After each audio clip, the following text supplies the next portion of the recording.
नमस्कार दोस्तों, मैं शुभम आपका स्वागत करता हूं आपके अपने YouTube channel exam topper with Shubham में। तो जैसा कि थंबनेल से समझ पा रहे होंगे कि आज जो हम लोग बात करने वाले हैं वो क्लास 10th की एसएसटी पे बात करेंगे। और एसएसटी में मेजरली दो चैप्टर हम लोग आज कवर अप कर लेंगे through the video. The very first chapter जिसको हम लोग डील करेंगे इसमें वो होगा तुम्हारा डेवलपमेंट यानी कि विकास। ठीक है। And the second chapter we will discuss on it, वो होगा बच्चे विकास के बाद जो सेकंड हम लोग देखेंगे जिसको कहते हैं तुम्हारी भाषा में क्षेत्रक यानी कि सेक्टर्स। ठीक है। ये दो चैप्टर जो हैं तुम्हारे वो हम लोग इस वीडियो के थ्रू निपटाते हैं। तो पहले तो जो 2 दिन वीडियो नहीं आ पाए उसके लिए सो सॉरी।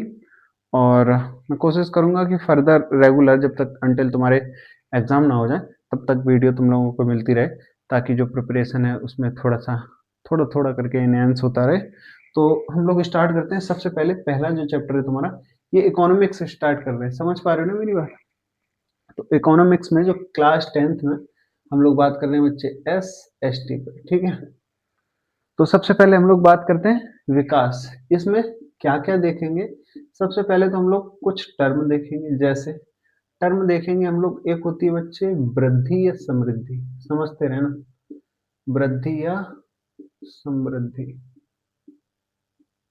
अच्छा एक चीज और, अभी एक बच्चे ने कमेंट किया था, उसने रिक्वेस्ट भी की थी कि सर वीडियो स्टार्ट करने से पहले एक मोटिवेशन शायरी टाइप कुछ सुना दिया करो।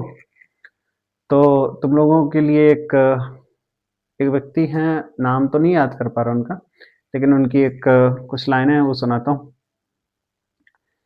कि कौन कहता है कि तकदीर अटल होती है। कौन कहता है कि तकदीर अटल होती है, इंसान अगर चाहे तो इसे बदल सकता है। कौन कहता है कि तकदीर अटल होती है, इंसान अगर चाहे तो इसे बदल सकता है। और अजमेर आशिक हो अगर मंजिले मकसद के लिए। अजमेर आशिक का मतलब एकदम स्ट्रांग डेडिकेशन। ठीक है।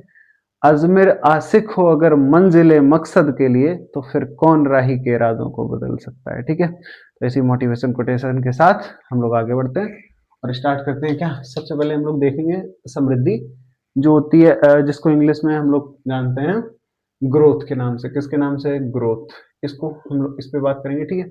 फिर हम लोग बात करेंगे इसी का जो ये फर्स्ट टर्म सेकंड टर्म पे हम लोग बात करेंगे, वो बात करेंगे बच्चे एक, क्योंकि इसी का हम लोग डील ही कर रहे हैं इसी को, विकास। विकास को इंग्लिश में कहते हैं बच्चे डेवलपमेंट। डेवलपमेंट। ठीक है। तो हम लोग इस पे बात करेंगे। पहला जो टर्म जिस पे हम लोग बात करेंगे वो है होगा तुम्हारा ग्रोथ, समृद्धि। सेकंड टर्म विकास हो जाएगा। ये दो टर्म स्पेशली हम लोगों को देखनी है, पॉइंट टू पॉइंट देखेंगे। ठीक है। उसके बाद टर्म के बाद हम लोग इसमें कुछ और चीजें देखेंगे। जैसे इसमें अब हम लोग देखेंगे कि जो एक टर्म देख लिया, पहले हम लोग टर्म देखने के बाद इस पे थोड़ा सा और आगे बढ़ जाएंगे और विकास की जो अवधारणाएं हैं उस पे हम लोग थोड़ी सी बात कर लेंगे। क्या अवधारणाएं? ठीक है। और इसी अवधारणा के थ्रू हम लोग आय देख लेंगे। ठीक है। और आय के साथ हम लोग देख लेंगे देशों का विभाजन। ठीक है। देशों की तुलना या विभाजन कैसे किया जाता है। ठीक है। और जब देशों की तुलना विभाजन देख ही रहे हैं तो इसी के साथ हम लोग जीडीपी और जीएनपी और इसी के साथ जीबीए भी देख लेंगे। ठीक है। इतनी सारी चीजें हम लोगों को इसमें देखनी होंगी। ठीक है। इतनी सारी चीजें हमें इसमें देखनी होंगी। ठीक है। तो सबसे पहले स्टार्ट करते हैं और इस टर्म को जान लेते हैं। इसी पे समझा दूं, इसी पे समझा दे रहे। 1 मिनट में दूसरा मार्कर ले लो ताकि दिक्कत ना हो। ठीक है। तो किधर गया? ठीक है, मिल गया। चलो सबसे पहले हम लोग बात करेंगे किस पे? समृद्धि पे, ग्रोथ पे। अब ये ग्रोथ क्या है सुनो, पिन टू पिन बताता हूँ बस। सबसे पहले ये आर्थिक फैक्टर है। कैसा बच्चे? आर्थिक। आर्थिक फैक्टर का मतलब है, अगर मैं कहूँ तुमसे कि कैसे अंदाजा लगाओगे, कैसे पता चलेगा कि किसी व्यक्ति की ग्रोथ हो रही है या नहीं, किसी देश की ग्रोथ हो रही है या नहीं, तुम कहोगे कि अगर किसी व्यक्ति की आय बढ़ रही है, अगर उसकी इनकम बढ़ रही है, चाहे वो व्यक्ति हो चाहे वो देश हो, अगर उसकी आय बढ़ रही है इसका मतलब उसकी ग्रोथ हो रही है। क्योंकि ग्रोथ दिखाता है बच्चे कि उसका जो है ना, ग्रोथ का मतलब है उसका आर्थिक फैक्टर, इकोनॉमिक्स फैक्टर को वो दिखाता है, ठीक है। लेकिन जब मैं बात करूंगा बच्चे किसकी, विकास की, किसकी, विकास की। अब मैं तुमसे कहूँ कैसे पता चलेगा कि किसी व्यक्ति का विकास हो रहा है, कैसे पता चलेगा तुम्हें कि किसी व्यक्ति का विकास हो रहा है, तो तुम कहोगे सर कि हो सकता है उसके पास पैसा बढ़ रहा हो, पैसा बढ़ रहा हो, ये हो सकता है। अब जरूरी तो नहीं अगर पैसा आ जाए तो वो खुश हो जाएगा। यानी कि ये जो है ना, ये मनोवैज्ञानिक स्थिति है। कैसी, साइकोलॉजिकल, मनोवैज्ञानिक। जैसे मैंने तुमसे कहा मान लो एक व्यक्ति है और वो एक दिन में कम से कम 3 करोड़ रुपए कमाता है, एक दिन में, ठीक है। तो अंदाजा लगा लो महीने में कितना कमाएगा, ठीक है। लेकिन उसके बावजूद भी वो खुश नहीं है। ऐसा हो सकता है ना। हो सकता है एक बेहद ही अमीर व्यक्ति जिसके पास पैसे की कोई कमी नहीं, संपदा उसके पास अथाह भरी पड़ी है, कोई दिक्कत वाली बात नहीं, लेकिन उसके बावजूद भी उसको सुख नाम की चीज ना हो। ऐसा हो सकता है ना, ठीक है। अब ऐसा हो, लेट से सपोज 3 करोड़ व्यक्ति महीना कमा रहा है, मतलब एक दिन के कमा रहा है, महीने का अंदाजा लगा लो, ठीक है। लेकिन वो काम क्या कर रहा है, स्मगलिंग कर रहा है। अब जो व्यक्ति स्मगलिंग करेगा, जो व्यक्ति गैर कानूनी काम करेगा, क्या तुम्हें लगता है वो खुश हो सकता है, उसका विकास हो सकता है? नहीं ना। तो विकास का मतलब, विकास का जो पैमाना है वो हम इससे कतई नहीं लगा सकते कि वो जो है ना आर्थिक फैक्टर है या, ठीक है। क्योंकि आर्थिक फैक्टर ही नहीं दर्ज कर सकता है कि वो व्यक्ति खुश है या नहीं, यानी उसका विकास हो रहा है या नहीं। समृद्धि एकदम अलग चीज है, मैंने बता दी। इसका मतलब अगर किसी के पास पैसे बढ़ रहे हो, मैं पैसे के लिए पी बना रहा हूँ, पैसे अगर बढ़ रहे हो इसका मतलब उसकी ग्रोथ हो रही हो। यहाँ पे मनोवैज्ञानिक, पैसा हो सकता है बढ़े भी, कुछ लोग ऐसे भी होते हैं चार रोटी खाते हैं, दो सुबह दो शाम को, और आराम से पानी पीते हैं और टन रहते हैं, ठीक है। तो वो भी खुश होते हैं। तो अल्टीमेट जो बात है वो बात कि उनको खुशी किस में मिलती है, तो उसमें है, ठीक है। आई होप इसको दोबारा से रिवाइज करने के लिए इतना बहुत है तुम लोगों को, क्लास में मैंने बताया अभी था, ठीक है। अच्छा, अब कुछ अवधारणाएं देख लेते हैं। सबसे पहले आते हैं आय पे, इसको थोड़ा सा डिटेल में हम लोगों को जानना है तुम लोगों को। अच्छा देखो, लेट से सपोज मैं यहाँ पे एक ये मैंने देश बना दिया, एक ये देश बना दिया भी, ठीक है। अब मैं तुमसे कहूं इसमें कौन सा अमीर देश होगा, ए वाला या बी वाला, तो तुम कहोगे कि सर इसकी ये तो बताओ, ये अमीर तब तो मानेंगे, इसमें क्या, या तो एक चीज होती है बच्चे, प्रति व्यक्ति आय, क्या, प्रति व्यक्ति आय, ठीक है। तुम कहोगे सर आप मुझे इन दोनों देशों की प्रति व्यक्ति आय बता दो, तो मैं बता दूंगा कि ये जो चीज रहने वाली है, कौन सा देश अमीर रहने वाला और कौन सा गरीब। अब ये प्रति व्यक्ति आय निकलती किससे, प्रति व्यक्ति आय निकलती है बच्चे राष्ट्रीय आय से, राष्ट्रीय आय। अब ये राष्ट्रीय आय क्या होती है बच्चे, राष्ट्रीय आय को हम लोग जी एन पी कहते हैं, क्या कहते हैं, जीएनपी कहते हैं। अब ये जीएनपी कैसे निकलती है, इसके लिए बच्चे जीडीपी तुम्हें समझना होगा, क्या, जीडीपी। अब सुनो जीडीपी क्या है, समझ गए मेरी बात। मैंने तुमसे कहा इन देशों, दो देशों के बीच तुम्हें तुलना करनी है, क्या करनी है बच्चे, तुलना करनी है दो देशों के बीच में, ठीक है। अब दो देशों के बीच में तुलना करने करने के लिए तुम्हें क्या करना पड़ेगा, पहली चीज तुम्हें इसके प्रति व्यक्ति आय पता होनी चाहिए। प्रति व्यक्ति आय का मतलब है, मान लो अपना भारत देश है, मान क्या लो हो ही, है ही अपना भारत देश, ठीक है। अब इसमें 140 करोड़ मतलब जनता है।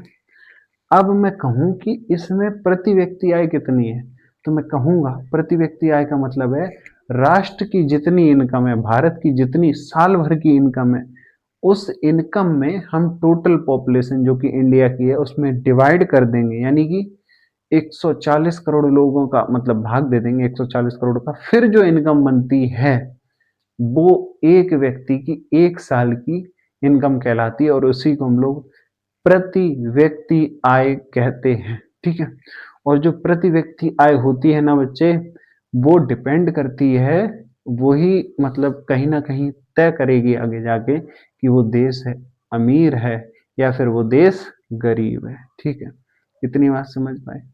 चलो, तो सबसे एक जो जानने वाली चीज है वो ये है जीडीपी। जीडीपी क्या है, डेफिनेशन के साथ बता रहा हूँ, सुनो। एक निश्चित भौगोलिक क्षेत्र में, ये क्या है, निश्चित भौगोलिक क्षेत्र। अब लेट से सपोज ये बच्चे एक देश भी हो सकता है या कुछ भी हो सकता है। मैंने कहा, ध्यान से सुनो, डेफिनेशन जीडीपी की क्या है। मैंने कहा एक निश्चित भौगोलिक क्षेत्र में एक समय अवधि, हो सकता है ये एक साल हो या अधिक हो, जो भी हो। ठीक है, तो एक निश्चित भौगोलिक क्षेत्र में एक निश्चित समय अवधि में उत्पादित, क्या उत्पादित सभी वस्तुओं के, और वस्तुओं के साथ साथ सेवाओं के, सभी वस्तुओं और सेवाओं के अंतिम मौद्रिक मान को ही उस देश की, उस क्षेत्र की, उस भौगोलिक क्षेत्र की जीडीपी यानी कि ग्रॉस डोमेस्टिक प्रोडक्ट यानी कि सकल उत्पाद, सकल घरेलू उत्पाद कहते हैं। इतनी बात समझे। फिर से दोहरा रहा हूं, एक निश्चित भौगोलिक क्षेत्र में, एक भौगोलिक क्षेत्र लेट से सपोज एक देश है। ठीक है, तो मैं कह भी सकता हूं कि एक देश में एक साल के अंदर, ठीक है, एक देश में एक साल के अंदर उत्पादित सभी वस्तुओं और सेवाओं के अंतिम मौद्रिक मान को हम लोग क्या कहते हैं, जीडीपी या फिर सकल घरेलू उत्पाद कहते हैं। इतनी बात क्लियर हुई। ठीक है, फिर से रिवाइज मतलब बैक करके देख लेना। ठीक है, काम हो जाएगा।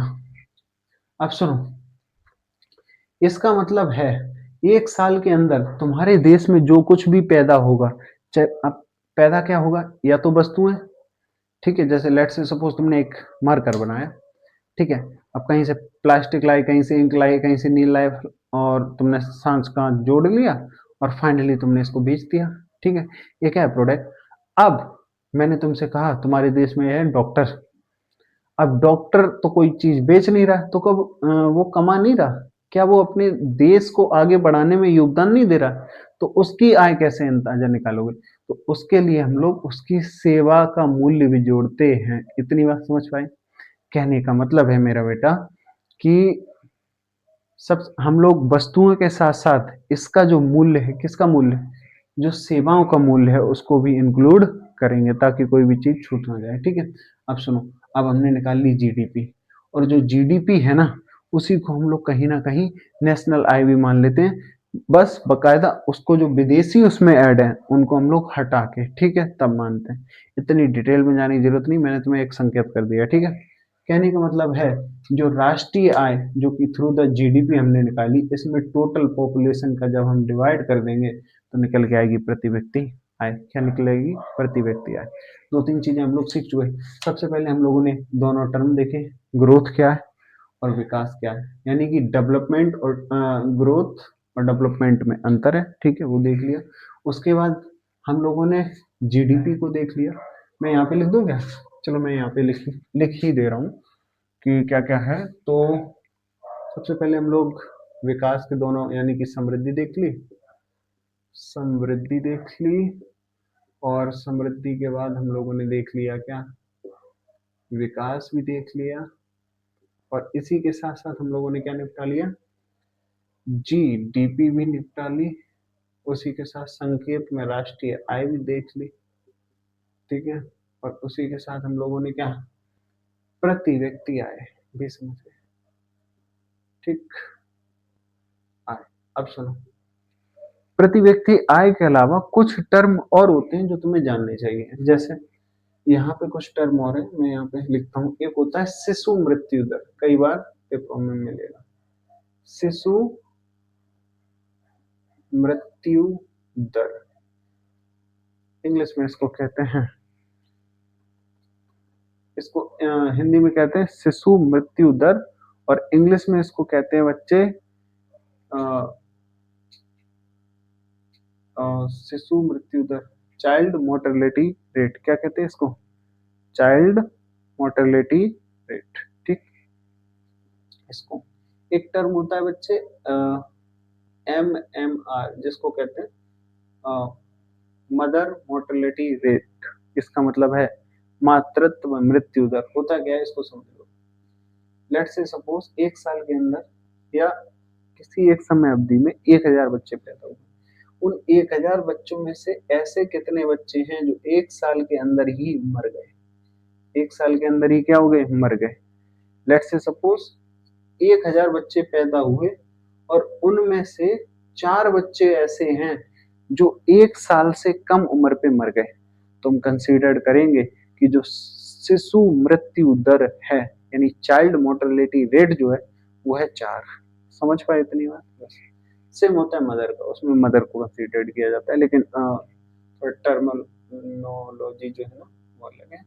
और बाकी का मुझे नहीं लगता इसमें और जानने की जरूरत है, इसको आगे बढ़ा देते हैं। ठीक है, समृद्धि हो गया, विकास हो गया, जीडीपी हो गया, और राष्ट्रीय आय भी मतलब उसको भी हम लोगों ने देख लिया आय को, और फाइनली प्रति व्यक्ति आय भी हम लोग देख चुके हैं। अब सुनो, अब किस पे बात करेंगे। अब हम लोग इस चीज को आगे बढ़ाते हैं और अब जो हम लोग बात करेंगे वो कुछ आंकड़ों पे बात करेंगे। किस पे बच्चे? आंकड़ों पे। और उसके बाद हम लोगों को एक इसी में देखना होगा क्या, HDI, और फाइनली ये चैप्टर अपना कंप्लीट हो जाएगा। ठीक है, तो आंकड़े ये जो तुम्हारे किताब में दे रखे हैं नई वाली एनसीईआरटी की, वही आंकड़े यूज करता हूँ 2023 के। ठीक है, 2023 में जो है ना, 2023 में जिसकी आय, आय मतलब क्या, प्रति व्यक्ति आय। कौन सी आय बच्चे? प्रति व्यक्ति आय, जिसकी आय $63,400। कितनी? $63,400। ये डॉलर है, ये डॉलर का साइन है। ठीक है, अगर इतनी है, ठीक है, तो इसको हम लोग कंसीडर करेंगे ये हाई इनकम वाले या उच्च आय वाले देश हैं। ठीक है, हम लोग इसको कंसीडर करते हैं ये उच्च आय वाले देश। ठीक, उच्च आय वाले देश हैं। जिन देशों की आय बच्चे, जिन देशों की आय जो है ना 2400, कितनी? 2400। ये 2023 के आंकड़े हैं जो मैं तुम्हें दे रहा हूँ। ठीक, इससे कम है उसको हम लोग निम्न आय, क्या, निम्न आय वाले देश कहते हैं। ठीक, एक तुम्हारे लिए जानने की योग्य कि भारत जो है ना, भारत की प्रति व्यक्ति आय कितनी। ये प्रति व्यक्ति आय के आंकड़े हैं जितने भी दिख रहे हैं। ठीक है, ये प्रति व्यक्ति आय के आंकड़े हैं, और भारत की जो प्रति व्यक्ति आय है, भारत की प्रति व्यक्ति आय है वो है 10,030। ठीक है, और ये भी डॉलर में, ये 2023 के आंकड़े के अनुसार। इतनी बात है, याद रख लेना, क्योंकि अगर तुमने इस डेटा का यूज अगर पेपर में कर दिया तो एग्जामिनर पे एक सकारात्मक छाप पड़ेगी कि हाँ जो बच्चा है वो पढ़ने वाला। ठीक है, फाइनली इतना समझ गए। अब हम लोग बढ़ते हैं आगे, और अब हम लोग देखते हैं क्या, अब हम